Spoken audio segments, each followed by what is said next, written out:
Hello my diamond army, welcome to another video. आप देख रहे हैं मिस्टर एवरीथिंग एक्सपेरिमेंट। दोस्तों, आज की वीडियो में मैं बनाऊंगा फर्नीचर की पॉलिश। जी हाँ, फर्नीचर की पॉलिश, और वो भी घरेलू अशिया की मदद से। तो चलिए इस वीडियो को शुरू करते हैं और ये एक्सपेरिमेंट मैं आपको करके दिखा देता हूँ। Please subscribe Mr. Everything Experiments.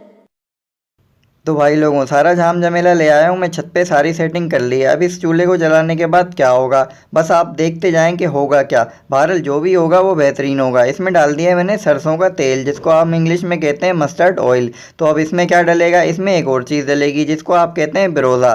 तो दोस्तों, ये कहाँ इस्तेमाल होता है? ये वहाँ इस्तेमाल होता है जहाँ पे इलेक्ट्रॉनिक्स टाँके लगाए जाते हैं सर्किट बोर्ड के अंदर, यानी कि मैकेनिक के पास। वही वाला मिस्त्री जो इलेक्ट्रॉनिक चीज़ें हमारी ठीक कर रहा होता है। उसके बाद इसको हमने ढक दिया। अब ये पक रहा है।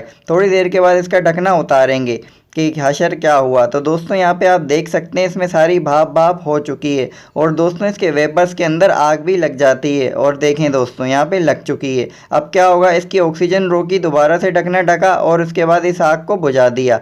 और दोस्तों, ये जितना भी हमारे पास माल पानी बना है, इसको इस प्लेट के अंदर डाल दिया। देखें, बिल्कुल वार्निश की तरह हो गया है। तो दोस्तों, ये दोनों ही चीज़ें हैं, सिर्फ दो ही चीज़ें थी, एक बिरोधा था और एक सरसों का तेल था। अब इसको थोड़ी देर ठंडा करते हैं, उसके बाद मैं आपको पॉलिश करके दिखा देता हूँ। दोस्तों, ये बहुत ज़्यादा ही लेसदार और गाढ़ा गाढ़ा है। मैं आपको फास्ट फॉरवर्ड में दिखाऊंगा, रिजल्ट एंड में देखिएगा।